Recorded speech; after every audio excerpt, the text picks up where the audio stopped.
Hello. Wasn't sure if I was going to come back on today with another reading or not, but I thought, why not? I'm probably supposed to be somewhere. I think we're on 15 now, chapter 15, called On the Shelf.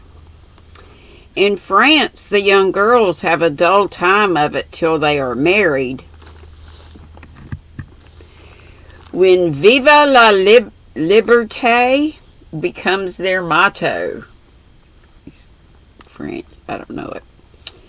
In America, as everyone knows, girls early sign the Declaration of Independence and enjoy their freedom with Republican zest. But the young matrons usually abdicate with the first heir to the throne and go into a seclusion almost as close as a French nunnery, though by no means as quiet. Whether they like it or not, they are virtually put upon the shelf as soon as the wedding excitement is over, and most of them might exclaim, as did a very pretty woman the other day, "I'm as handsome as ever, but no one takes any notice of me because I'm married." Not being a belle or even a fashionable lady, Meg did not experience this affliction till her babies were a year old. For in her little world, primitive customs prevailed, and she found herself more admired and beloved than ever. As she was a womanly little woman, the maternal instinct was very strong, and she was entirely absorbed in her children. To utter the exclusion of everything and everybody else, day and night she brooded over them with tireless devotion and anxiety, leaving John to the tender mercies of the help, for an Irish lady now presided over the kitchen department. Being a domestic man, John decidedly missed the wifely attentions he had been accustomed to receive, but as he adored his babies, he cheerfully relinquished his comfort for a time, supposing with masculine ignorance that peace would soon be restored. But 3 months passed, and there was no return of repose. Meg looked worn and nervous. The babies absorbed every minute of her time. The house was neglected, and Kitty, the cook, who took life easy, kept him on short commons. When he went out in the morning, he was bewildered by small commissions for the captive mama. If he came gaily in at night, eager to embrace his family, he was quenched by a "Hush! They're just asleep after worrying all day." If he proposed a little amusement at home, "No, it would disturb the babies."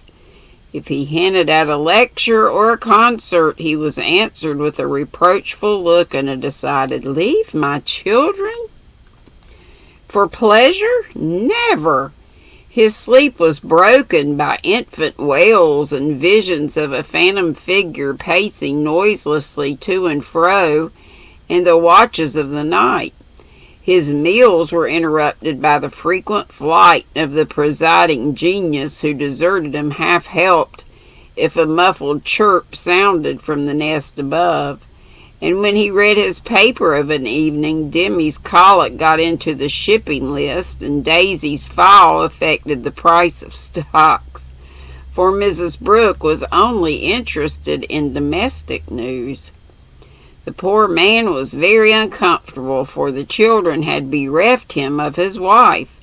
Home was merely a nursery, and the perpetual hushing made him feel like a brutal intruder whenever he entered the sacred precincts of Babyland. He bore it very patiently for 6 months, and when no signs of amendment appeared, he did what other paternal exiles do: tried to get a little comfort elsewhere. Scott had married and gone to housekeeping not far off, and John fell into the way of running over for an hour or two of an evening, when his own parlor was empty and his own wife singing lullabies that seemed to have no end. Mrs. Scott was a lively, pretty girl with nothing to do but be agreeable, and she performed her mission most successfully. The parlor was always bright and attractive, the chessboard ready, the piano in tune, plenty of gay gossip, and a nice little supper set forth in tempting style. John would have preferred his own fireside if it had not been so lonely, but as it was, he gratefully took the next best thing and enjoyed his neighbor's society. Meg rather approved of the new arrangement at first and found it a relief to know that John was having a good time instead of dozing in the parlor or tramping about the house and waking the children. But by and by, when the teething worry was over and the idols went to sleep at proper hours, leaving Mama time to rest, she began to miss John and found her work basket dull company. When he was not sitting opposite in his old dressing gown, comfortably scorching his slippers on the fender, she would not ask him to stay at home, but felt injured because he did not know that she wanted him without being told, entirely forgetting the many evenings he had waited for her in vain. She was nervous and worn out with watching and worry, and in that unreasonable frame of mind which the best of mothers occasionally experience when domestic cares oppress them. Want of exercise robs them of cheerfulness, and too much devotion to that idol of American women, the teapot, makes them feel as if they were all nerve and no muscle. "Yes," she would say, looking in the glass, "I'm getting old and ugly. John doesn't find me interesting any longer."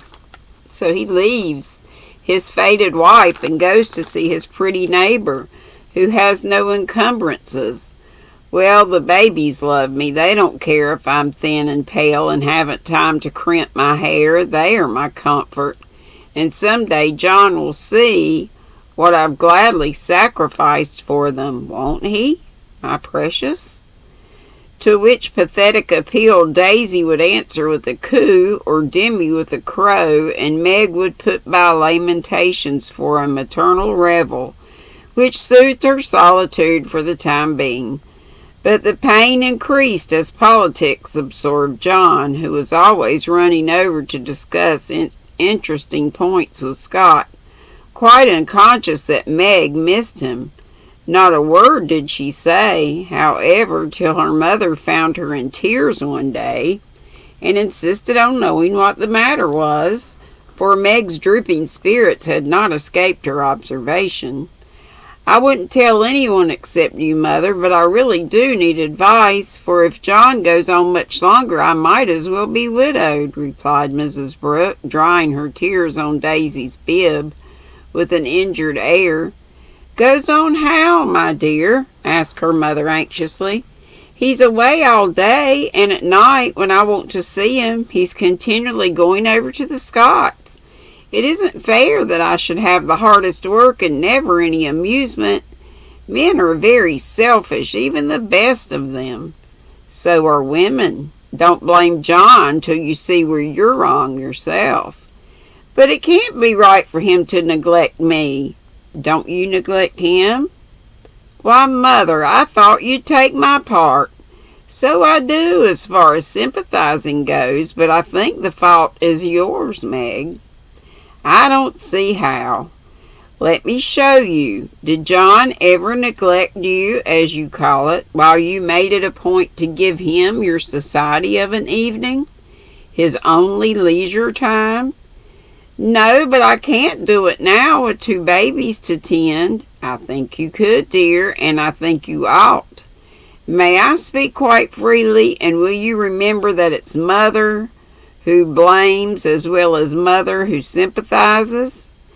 "Indeed I will. Speak to me as if I were little Meg again. I often feel as if I needed teaching more than ever since these babies look to me for everything." Meg drew her low chair beside her mother's, and with a little interruption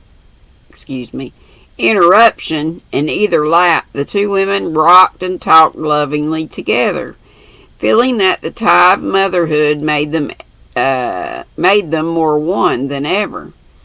You have only made the mistake that most young wives make, forgotten your duty to your husband in your love of your children.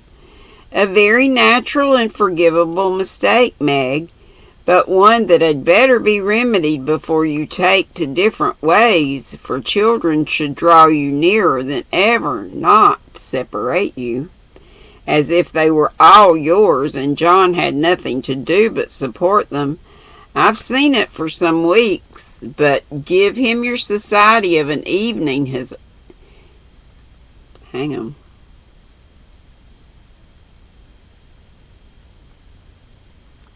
Oops. Hang on. Wait a minute. I've seen it for some weeks, but have not spoken, feeling sure it would come right in time. I'm afraid it won't. If I ask him to stay, he'll think I'm jealous, and I wouldn't insult him by such an idea. He doesn't see that I want him, and I don't know how to tell him without words. Make it so pleasant he won't want to go away, my dear. He's longing for his little home, but it isn't home without you. And you are always in the nursery. Oughtn't I to be there? Not all the time. Too much confinement makes you nervous, and then you're unfitted for everything. Besides, you owe something to John as well as to the babies. Don't neglect husband for children. Don't shut him out of the nursery, but teach him how to help in it. His place is there as well as yours, and the children need him. Let him feel that he has a part to do, and he will do it gladly and faithfully, and it will be better for you all. You really think so, Mother? I know it, Meg, for I've tried it, and I seldom give advice unless I've proved its practicability. When you and Joe were little, I went on just as you are, feeling as if I didn't do my duty unless I devoted myself wholly to you. Poor father took to his books after I refused all offers of help, and left me to try my experiment alone. I struggled along as well as I could, but Joe was too much for me. I nearly spoiled her by indulgence. You were poorly, and I worried about you till I fell sick myself. Then Father came to the rescue, quietly managed everything, and made himself so helpful that I saw my mistake, and never have been able to get on without him since. That's the secret of our home happiness. He does not let business wean him from the little cares and duties that affect us all. And I try not to let domestic worries destroy my interest in his pursuits. Each do our part alone in many things, but at home we work together, always. It is so, Mother, and my great wish is to be to my husband and children what you have been to yours. Show me how. I'll do anything you say. You always were my docile daughter. Well, dear, if I were you, I'd let John have more to do with the management of Demi, for the boy needs training, and it's none too soon to begin. Then I'd do what I have often proposed. Let Hannah come and help you. She's a capital nurse, and you may trust the precious babies to her while you do more housework. You need the exercise. Hannah would enjoy the rest, and John would find his wife again. Go out more. Keep cheerful as well as busy, for you are the sunshine maker of the family. And if you get dismal, there is no more fair weather.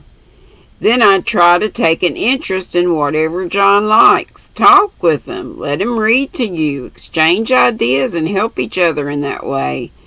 Don't shut yourself up in a bandbox because you're a woman, but understand what's going on and educate yourself to take your part in the world's work, for it affects you and yours. John is so sensible, I'm afraid he will think I'm stupid if I ask questions about politics and things. I don't believe he would. Love covers a multitude of sins, and of whom could you ask more freely than of him? Try it, and see if he doesn't find your society far more agreeable than Mrs. Scott's suppers." "I will. Poor John, I'm afraid I've neglected him sadly, but I thought I was right, and he never said anything. He tried not to be selfish, but he has felt rather forlorn, I fancy. This is just the time, Meg, when young married people are apt to grow apart, and the very time when they ought to be most together, for the first tenderness soon wears off, unless care is taken to preserve it. And no time is so beautiful and precious to parents as the first years of the little lives given to them to train. Don't let John be a stranger to the babies, for they will do more to keep him safe and happy in this world of trial and temptation than anything else. And through them you will learn to know and love one another as you should. Now, dear, goodbye. Think over Mother's preachment. Act upon it if it seems good, and God bless you all." Meg did think it over, found it good, and acted upon it, though the first attempt was not made exactly as she planned to have it. Of course, the children tyrannized over her and ruled the house as soon as they found out that kicking and squalling brought them whatever they wanted. Mama was an abject slave to their caprices, but Papa was not so easily subjugated, and occasionally afflicted his tender spouse by an attempt at paternal discipline with his obstreperous son. For Demi inherited a trifle of his sire's firmness of character. We won't call it obstinacy. And when he made up his little mind to have or do anything, all the king's horses and all the king's men could not change that pertinacious little mind. Mama thought the dear too young to be taught to conquer his prejudices, but Papa believed that it never was too soon to learn obedience. So Master Demi early discovered that when he undertook to wrestle with Parpar, he always got the worst of it. Yet, like the Englishman, Baby respected the man who conquered him and loved the father whose grave no was more impressive than all Mama's love pats. A few days after the talk with her mother, Meg resolved to try a social evening with John. So she ordered a nice supper, set the parlor in order, dressed herself prettily, and put the children to bed early, that nothing should interfere with her experiment. But unfortunately, Demi's most unconquerable prejudice was against going to bed, and that night he decided to go on a rampage. So poor Meg sang and rocked, told stories, and tried every sleep-provoking wile she could devise, but all in vain.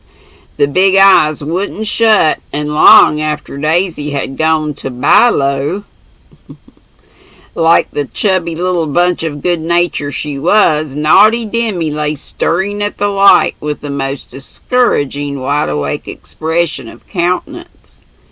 "Will Demi lie still like a good boy while Mama runs down and gives poor Papa his tea?" asked Meg as the hall door softly closed and the well-known step went tiptoeing into the dining room. "Me has tea," said Demi, preparing to join in the revel. "No, but I'll save you some little cakeys for breakfast if you'll go bye-bye like Daisy. Will you, lovey?" "Yes." And Demi shut his eyes tight as if to catch sleep and hurry the desired day.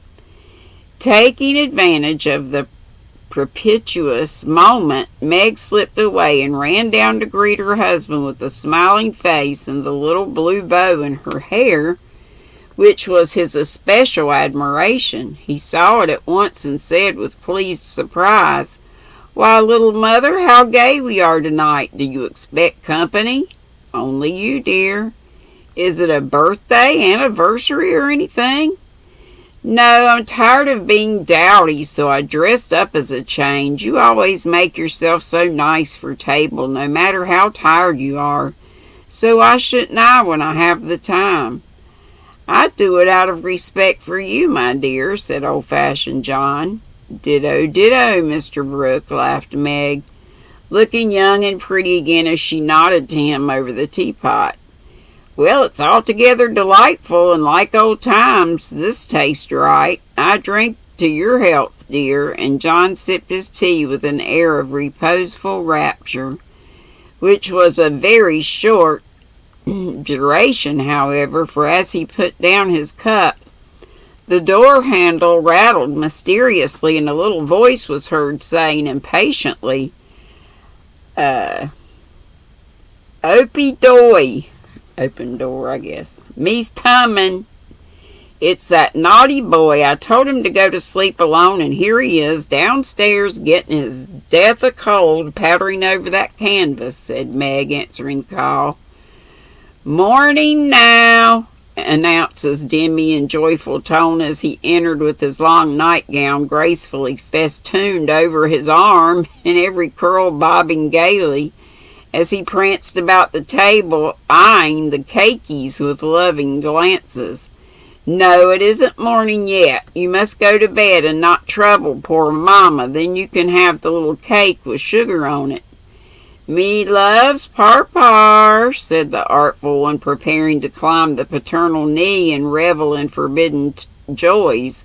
But John shook his head and said to Meg, if you told him to stay up there and to go to sleep alone, make him do it, or he'll never learn to mind you. Yes, of course. Come, Demi.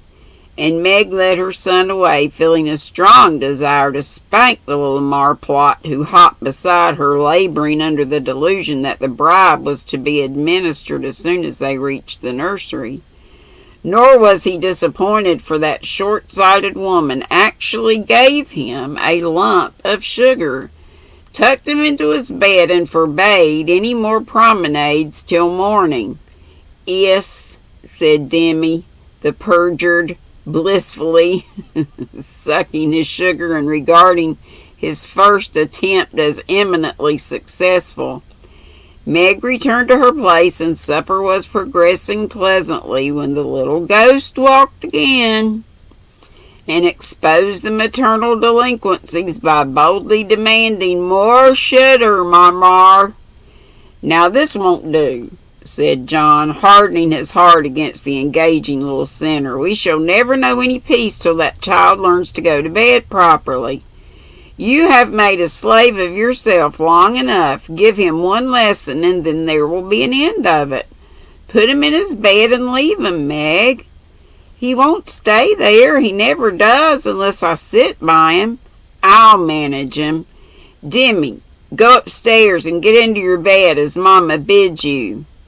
Saint, replied the young rebel, helping himself to the coveted cakey and beginning to eat the same with calm audacity. You must never say that to Papa. I shall carry you if you don't go yourself.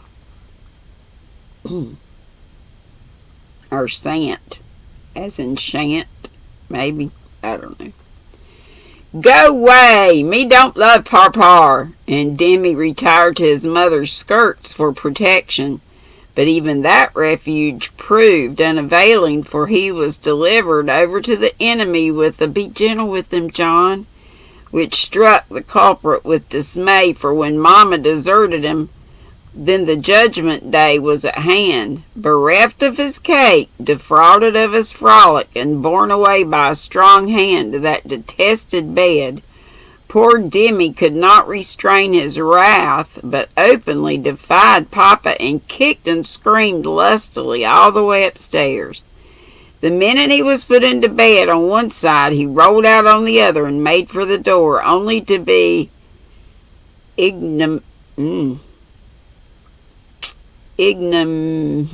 can't say that word. Caught up by the tail of his little toga and put back again, which lively performance was kept up till the young man's strength gave out, when he devoted himself to roaring at the top of his voice. This vocal exercise usually conquered Meg, but John sat as unmoved as the post, which is popularly believed to be deaf. No coaxing, no sugar, no lullaby, no story. Even the light was put out, and only the red glow of the fire enlivened the big dark, which Demi regarded with curiosity rather than fear. This new order of things disgusted him, and he howled dismally for Marmar as his angry passions subsided and recollections of his tender bondwoman returned to the captive autocrat. The plaintive wail which succeeded the passionate roar went to Meg's heart, and she ran up to say beseechingly, "Let me stay with him. He'll be good now, John." "No, my dear, I've told him he must go to sleep as you bid him, and he must. If I have to stay here all night." "But he'll cry himself sick," pleaded Meg, reproaching herself for deserting her boy. "No, he won't. He's so tired he'll soon drop off, and then the matter is settled, for he will understand that he has got to mind. Don't interfere. I'll manage him. He's my child, and I can't have his spirit broken by harshness. He's my child, and I won't have his temper spoiled by indulgence. Go down, my dear, and leave the boy to me." When John spoke in that masterful tone, Meg always obeyed and never regretted her docility. "Please let me kiss him once, John." "Certainly. Demi, say good night to Mama, and let her go and rest, for she is very tired with taking care of you all day." Meg always insisted upon it that the kiss won the victory, for after it was given, Demi sobbed more quietly and lay quite still at the bottom of the bed, whither he had wriggled in his anguish of mind. "Poor little man, he's worn out with sleep and crying. I'll cover him up and then go and set Meg's heart at rest," thought John, creeping to the bedside, hoping to find his rebellious heir asleep, but he wasn't. For the moment his father peeped at him, Demi's eyes opened, his little chin began to quiver, and he put up his arms, saying with a penitent hiccup, "Me's dead now." Sitting on the stairs outside, Meg wondered at the long silence which followed the uproar, and after imagining all sorts of impossible accidents, she slipped into the room to set her fears at rest. Demi lay fast asleep, not in his usual spread-eagle attitude, but in a subdued bunch, cuddled close in the circle of his father's arm and holding his father's finger, as if he felt that justice was tempered with mercy, and had gone to sleep a sadder and wiser baby. So held, John had waited with a womanly patience till the little hand relaxed its hold, and while waiting, had fallen asleep, more tired by that tussle with his son than with his whole day's work. As Meg stood watching the two faces on the pillow, she smiled to herself and then slipped away again, saying in a satisfied tone, "I never need fear that John will be too harsh with my babies. He does know how to manage them and will be a great help, for Demi's getting too much for me." When John came down at last, expecting to find a pensive or reproachful wife, he was agreeably surprised to find Meg placidly trimming a bonnet, and to be greeted with the request to read something about the election if he was not too tired. John saw in a minute that a revolution of some kind was going on, but wisely asked no questions, knowing that Meg was such a transparent little person she couldn't keep a secret to save her life, and therefore the clue would soon appear. He read a long debate with the most amiable readiness, and then explained it in his most lucid manner, while Meg tried to look deeply interested, to ask intelligent questions, and keep her thoughts from wandering from the state of the nation to the state of her bonnet. In her secret soul, however, she decided that politics were as bad as mathematics, and that the mission of politicians seemed to be calling each other names, but she kept these feminine ideas to herself. And when John paused, shook her head, and said with what she thought diplomatic ambiguity, "Well, I really don't see what we're coming to." John laughed and watched her for a minute as she poised a pretty little preparation of lace and flowers on her head, and regarded it with a genuine interest which his harangue had failed to waken. "She is trying to like politics for my sake, so I'll try and like millinery for hers. That's only fair," thought John to the just, adding aloud, "That's very pretty. Is that what you call a breakfast cap?" "My dear man, it's a bonnet, my very best go-to-concert and theater bonnet." "I beg your pardon, it was so small I naturally mistook it for one of the flyaway things you sometimes wear. How do you keep it on?" "These bits of lace are fastened under the chin with a rosebud, so," and Meg illustrated by putting on the bonnet and regarding him with an air of calm satisfaction that was irresistible. "It's a love of a bonnet, but I prefer the face inside, for it looks young and happy again." And John kissed the smiling face to the great detriment of the rosebud under the chin. "I'm glad you like it, for I want you to take me to one of the new concerts some night. I really need some music to put me in tune. Will you please?" "Of course I will, with all my heart, or anywhere else you like. You have been shut up so long it will do you no end of good, and I shall enjoy it of all things.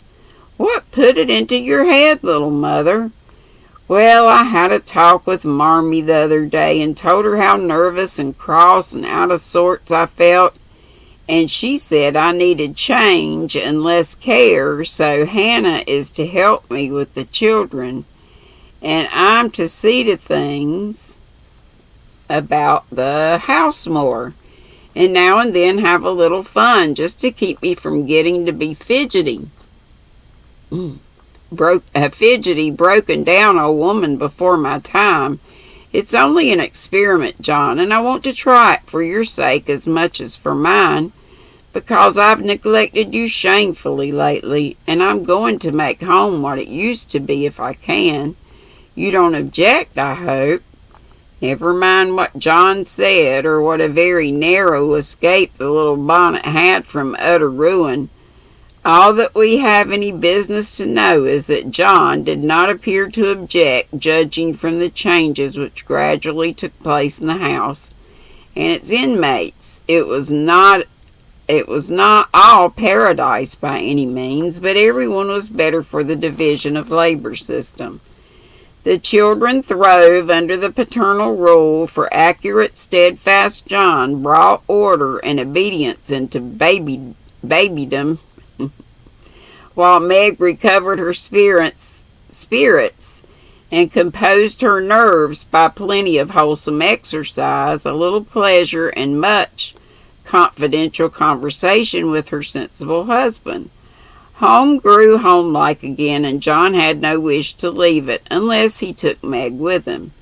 The Scotts came to see the Brookes now, and everyone found the little house a cheerful place.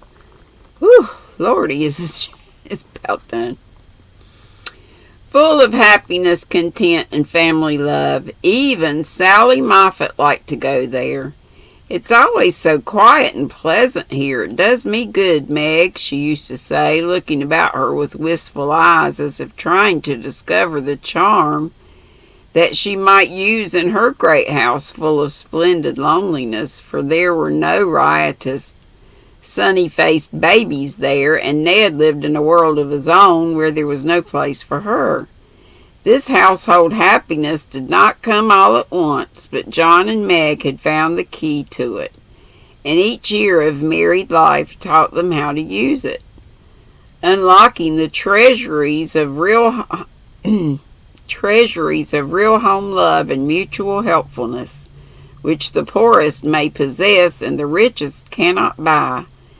This is the sort of shelf on which young wives and mothers may consent to be laid, safe from the restless fret and fever of the world, finding loyal lovers in the little sons and daughters who cling to them, undaunted by sorrow, poverty, or age, walking side by side through fair and stormy weather with a faithful friend, who is, in the true sense of the good old Saxon word, the house band, and learning, as Meg learned, that a woman's happiest kingdom is home, her highest honor, the art of ruling it not as a queen, but as a wise wife and mother. The end. Thank you, Jesus. Almost 36 minutes.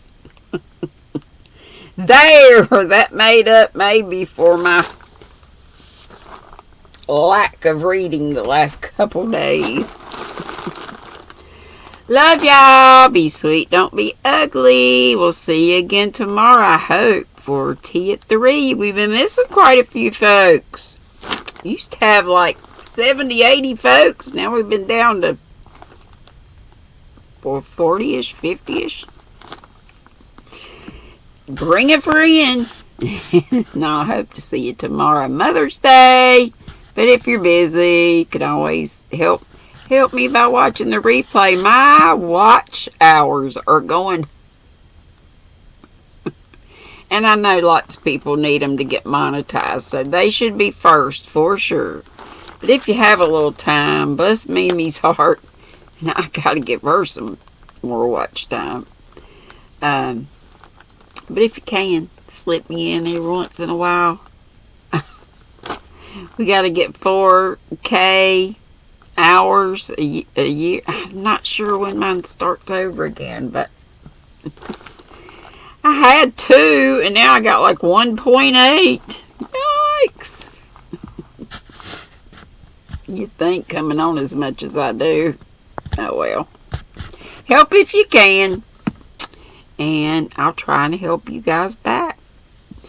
Alright, see you later. Love you bunches. I think I said be sweet, don't be ugly. But if I didn't, there you go. If I did, you got it twice.